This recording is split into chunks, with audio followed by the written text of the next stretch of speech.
Today, we're weaponizing Obesity to see who can win a total Warhammer 3 Sumo Smackdown. Warhammer 3 is a massive game where you can declare war against 90 different factions, conquer their cities, literally eat their inhabitants, and fight for the title of the biggest gut in the land. To do this, Riggs and I are facing off as the legendary Ogre Kingdoms, featuring the two fattest bastards of all, Scrag the Slaughterer and Greasus Goldtooth. I'll be playing as Greasus the Tyrant King, and Mak is representing Master Chef Scrag. Winner will be showcased on the next episode of My 600-Pound Life, so may the biggest gut win. But before we could go and take all of Mak's settlements and win this game, we first had to start by taking the Mountains of Morn. To do this, I began by deploying my first camp as quickly as possible, because camps are the most important thing to an ogre. Well, the most important thing besides endlessly inhaling meat. They worship this thing that they stole from Pirates of the Caribbean, so it kind of makes sense, but I digress. Camps are so important because you could pack up to 10 buildings in them, and they are the only ogre settlement that could get to level 5, which means that after a lot of investment, camps become the only place you're able to recruit your cream of the crop units. I am the cream of the crop. But that's not all. These top tier units can be recruited to directly garrison the camp itself with a huge discount to their upkeep. Wow! So eventually, we turn this simple camp into a fortress.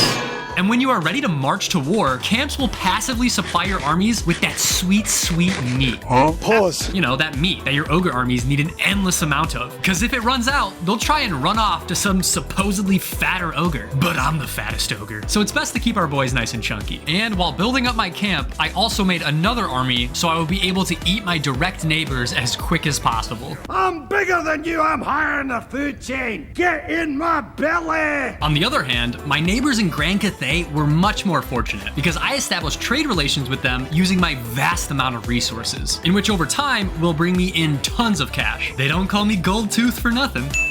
And with this money, I bought yet another army. Another one. Which I then used to conquer the rest of the mountain.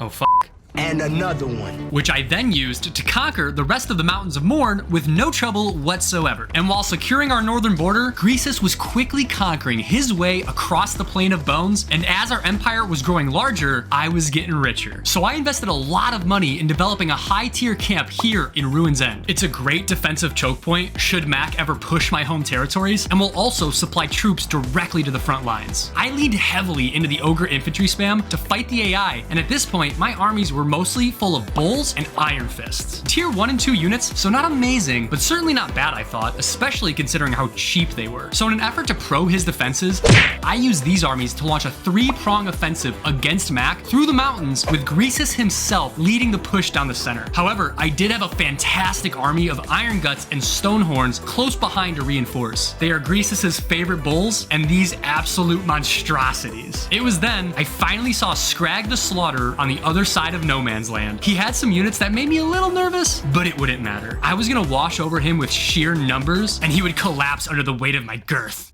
But first, a quick word from today's sponsor, War Thunder. If you have an itch for vehicular combat and want a game where you could jump in and immediately have fun, War Thunder is that game. You got planes, helicopters, tanks, ships, with over 2,000 options to choose from, spanning from the 1920s all the way to the present day. And whatever you choose will come with some insane detail down to the individual components. But what's even better is that these vehicles don't have some general health bar, no. You can inflict actual damage to these individual parts and the crew. Talk about immersion. I've been playing War Thunder for years, guys, and I gotta say, it is one of my favorite games. I mean, I've got over 100 hours played already because nothing beats blowing rigs out of the sky, am I right, baby? And to celebrate the holidays, for new players and for viewers who haven't played in the last 6 months, we have a limited time link where you will get 7 days of a premium account, multiple premium vehicles, the Eagle of Valor decorator and festive snail decals to style up these vehicles, and $100,000 of in-game currency, all for free. So to play War Thunder across either PC, Xbox, or PlayStation, click the link down below.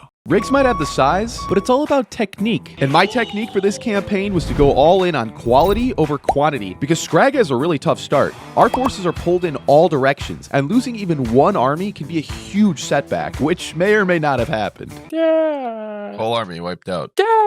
I mean, I have literally nothing to stop Belagar now. Belagar is crazy. Like, He's insane. Yeah, like it's just f***ing open season. So rather than experience that pain again, I risked it for the biscuit and YOLO'd into some deep out of the money cavalry.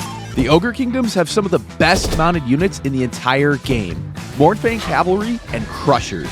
These bad boys are worth the risk because they specialize in cleaving anything larger than a horse, and everything Riggs has is bigger than a horse. So even though we won't have many armies, our troops will tear through Riggs' low-tier trash like butter. But before I could actually fight Riggs, I had to finish securing my borders. 50 long, agonizing turns would pass fighting Belagar and the rest of the AI until I finally secured our home territory. Fighting Belagar was an absolute nightmare, guys. You have no idea. While we were playing whack-a-mole and wasting time, Riggs was taking loads of settlements and becoming more and more powerful, playing for the long game on a good economy and lots of armies. Literally full stacks of Ogre Bulls very early on in the campaign. Ah, dude, I love this fact. So with Riggs on our border and growing ever stronger, I declared war. I'm so excited for this war. It's gonna be good.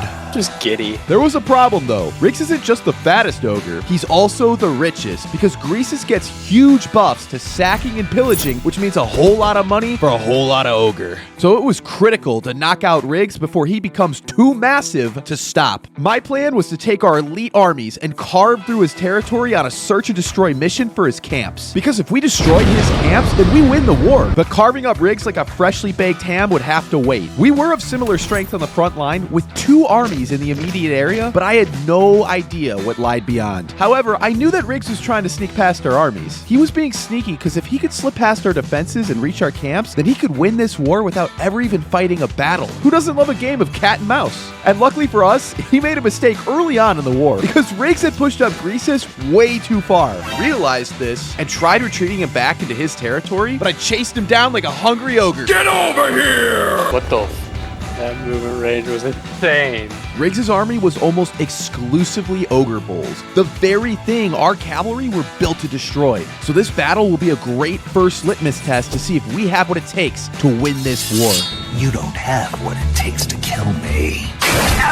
Thankfully, we passed that shit with flying colors. Our cavalry charged into Riggs' bulls, while our gorgers snuck around from the back, completely surrounding Riggs' entire army. Easy! Let's go, baby. Finally. Those Gorgers Let's did go. well too, though. Well, I did. Okay, it was just Ogre Bulls. It was just Ogre Bulls. I wish he was an Enforce March. We did take a little bit more damage than I thought, though. Nah, it'll be fine. It'll be fine. Plus, with Greasus dead, we now had a straight shot into Riggs' territory. I was worried about what monstrosities might be lurking in the fog, but we had no turns to spare. It was only a matter of time until Riggs was back on his feet and... Wow. It gives me the defeat here. Computer knows what's up. Now I'm nervous. But instead, I retreated from the fight and gave my units an extra turn to heal. Riggs tried to bait me with some ambushes and even tried to sneak an army up into our camps, but eventually, at the start of turn 55, I caught his best army in no man's land. I can't click on him. All right, that's cool. Yeah, no, that auto-resolve result is cap. I'm definitely winning this. There's just no way, dude. There's no way. And with a choke point, no. This battle was gonna be crazy, pitting our best army against Riggs' best army. But the odds were stacked against us. Our army still wasn't fully recovered from the last battle, while Riggs' units were all at full health. And to make matters worse, the battle map funnels all of our troops into a choke point, setting up a super easy line of defense for Riggs. So I mean, yeah, things were bad, but we have a secret weapon. Gorgers. Gorgers might seem like pretty mid units, but they can disappear faster than Clinton emails thanks to 2 abilities, Vanguard and Stalk. Thanks to Vanguard, I can deploy them behind Riggs' entire army, and thanks to Stalk, stay hidden from Riggs until the last moment. Riggs was caught completely by surprise. Our Gorgers feasted on his lead belchers and eventually sandwiched his entire army again and cut him down to the last ogre. Dear God, this army's amazing. I guess it's just gonna be a lot easier than I thought. Yeah, things weren't going too well for me right about now. I had legions of ogres, but nothing that was anti-large. So immediately upon seeing Greasus' army get demolished, I knew I needed to make a change. We have work to do. My empire went into an industrial revolution where I began to build multiple new barracks in several camps. And seeing my army of Iron Guts and Stonehorns get destroyed only made things more urgent. My plan was to just keep throwing bodies at Mak to slow him down while doing as much damage as possible with my lead belchers. This was in an effort to hopefully give myself just enough time for my militarization to finish and for new, much better units to join the war and stop Mak's assault.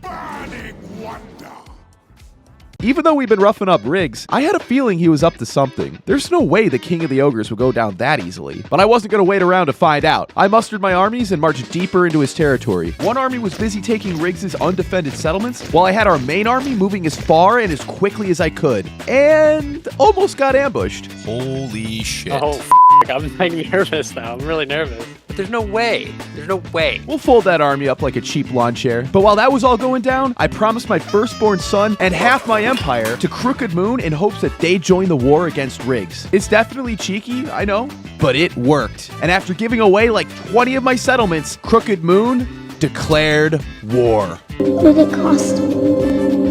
Everything. Back on the front, Riggs showed up with another army, and for the first time in the war, the auto-resolves predicted us to lose. So now it was our turn to be a little nervous, and that's because Riggs had upgraded his units to almost all Iron Guts, boasting a whopping 110 armor.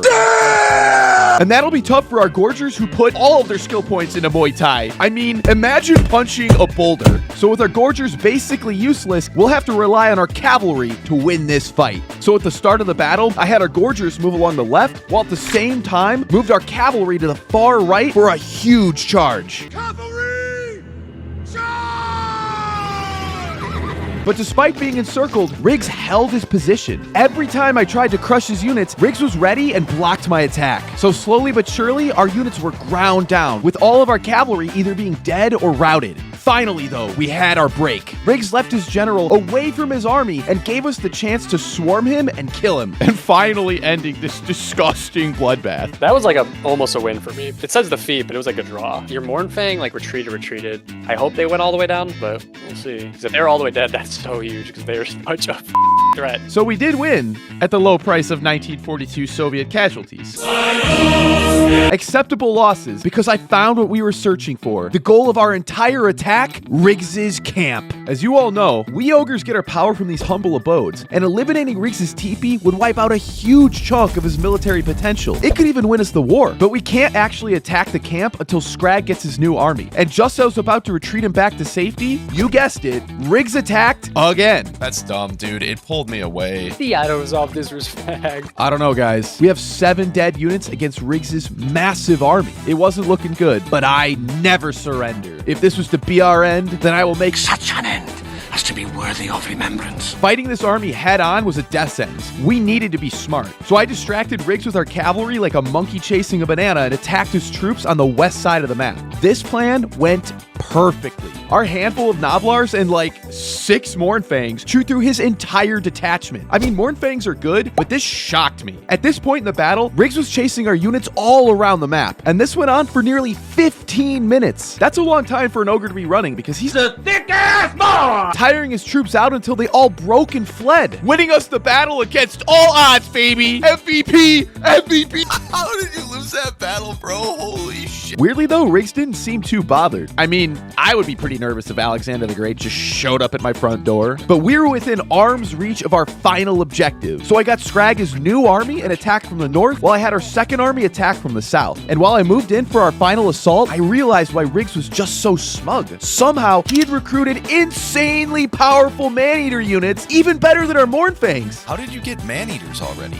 Like, also, they're so good. They're amazing. Only moments before, I thought destroying his camp was all but guaranteed. And now, it was an impenetrable defense. But that still wasn't all the bad news. Remember Crooked Moon? Well, last turn, Riggs traded away a bunch of his settlements to secure peace, and then gave them a ton of money to declare war on us as well. Oh my god, dude, how? I'm a diplomatic guy, baby. This was so smart, because I think Riggs knew that all of our armies were in the Far East fighting him, which meant nothing would be back home to stop Crooked Moon, making his trade all the more worth it. And he was right, because over the end turn, Crooked Moon came in and destroyed my tier 5 camp. I had nothing to stop them. That's just crazy. My tier 5 camp is dead. This meant that I could no longer recruit Mournfangs. But guys, this is what makes head-to-head campaigns in Warhammer 3 just so fun. The multiplayer experience is so deep when compared to single player because the AI would never make these moves. And there's nothing more rewarding than beating a human player. Back on the front, things got even worse. Riggs cut off our army in the south and destroyed it. I only had Ogre Bulls in that army, so there really wasn't much I could do in the face of Iron Guts and Lead Belchers. But it really sucked losing that army because Riggs could concentrate all of his armies on our one lone Mournfang hammer. Retreating seemed like a good idea because attacking into a stronger force is probably a bad move. I thought if I could destroy his army at Ruin's End, then maybe I could whittle down his forces just enough to get back at his camp and turn things around. But what I didn't know was Riggs had built defenses around the town. So instead of the battle being in an open field, I now had to maneuver our cavalry within tight corridors, letting Riggs easily funnel my troops into clumps for his lead belchers to rain hellfire. At the end of another long and bloody battle, we won, but once again at the cost of huge casualties. And now that our camp was destroyed, I couldn't replace any of our lost units. It was the end of the road for our attack. I had no offensive power left. Because things at home were on fire, I decided to scorch Earth and abandon our forward settlements. The campaign looked bleak, but it was not over. I had a plan. With freshly recruited, top-of-the-line units, I launched a brutal counterattack. My intention wasn't to have a slow push and develop my empire on the way towards Mak. No, I was gonna blitz and pillage as fast as I could to his homeland and cripple him before he had any chance to rebuild his forces to threaten me again. Our supply lines would be stretched very thin doing this, but with camps to give us army replenishment and offerings to our great maw for some insane recruitment buffs, Global recruit duration -2. Yeah, that's crazy. we marched on. Scarsnick even joined me in the invasion with a bigger force than I had. There was no way Mak could withstand this. This campaign was all but Ogre. It's all Ogre now. But something was wrong. Mak had some force to hold off Scarsnick, but the rest of his lands were empty. I saw him running another army into the Empire, but surely that couldn't be all he has. So I sent a couple of my armies to pursue it, while Greasus instead went west and took the rest of Mak's core settlements. But still, with no sign of Mak. Greasus then went up the right side of the mountains to rejoin my forces in the north as fast as possible, because I thought most of Mak's force must be sacking the Empire. Wait a minute! Oracles of Tzeentch, where are you? The fuck? I said I had a strategy. He was battling factions in the south. So as I was just burning and sacking my way through the Empire hunting Mak, I began making forces to invade and root him out of the desert as well. But then a bunch of AI factions decided it was time to attack my home territories. So with my homeland under attack, my armies spread out all over the map, costing loads of cash, and Mak just hiding and growing stronger each turn, it was starting to look a little dicey for me. I needed to relieve some economic pressure and destroy his northern forces as soon as possible. And finally, after a grueling search, Oh my god, I have no close camp. Oh, there's a fucking camp right there. Oh, Where? don't worry about it. Just tell me where. Nah, I don't know. I have no idea. Mak's northern march was just a diversion. Scarsnick had a scout that went and discovered Mak's stronghold near the forests of Athel Loren. This was it. We found him. Let's go get this son of a bitch. Damn near frothing at the mouth, I sent all of my northern armies immediately to engage, but they were spread out over the Empire, so they wouldn't arrive at the same time. So did this cause me to wait and consolidate my armies before attacking, you might ask? Fuck no. I'm not waiting any longer. I want Mak dead. I want him dead. I want his family dead. I want his house burnt to the ground. At the start of the battle, I immediately rushed forward in an effort to prevent Mak from taking this fantastic position on top of the hill. But we were too late. Mak was able to form a line just in time to protect his lead belchers, who proceeded to just start blasting away. So my mostly cav army was stuck trying to push uphill through a storm of lead, and out of sheer stubbornness, I tried and tried to get at his range units. But my forces just wouldn't pull through, so my boys just kept getting annihilated, until I finally was ready to accept the reality of the situation and retreated my remaining units off the field. Well, I got f***ed. I mean, this map couldn't have been any better for me. This was satisfying. I needed this. It's alright, I recruited that army in like 2 turns, it's fine.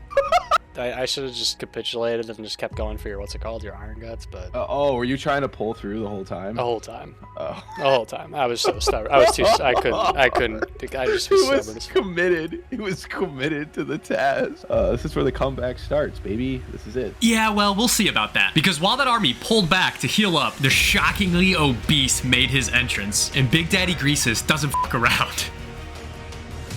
As always, the battle lines quickly began to form up, but Mak wouldn't wait till we were ready. He still had these very dangerous lead belchers applying pressure early and really damaging my cavalry. So instead of just sitting back and taking it, I charged these brave souls first to absorb a massive salvo, leading to a perfect opening for the rest of my infantry to charge up as well, with a lead barrage of my own flying overhead. The ogres are so fun to play as, I mean, look at this. But as some infantry moshed in the middle, a few of our man-eaters managed to slip through the cracks and began to harass some of Mak's ranged units, while the front naturally devolved into a chaotic bloodbath. But eventually, our superior infantry just could not be stopped, and even though Mak's units fought to the last, our lead belchers were absolutely merciless. The battle ended as Grease's Goldtooth dueled Mak's lord to the death, who he presumably ate afterwards.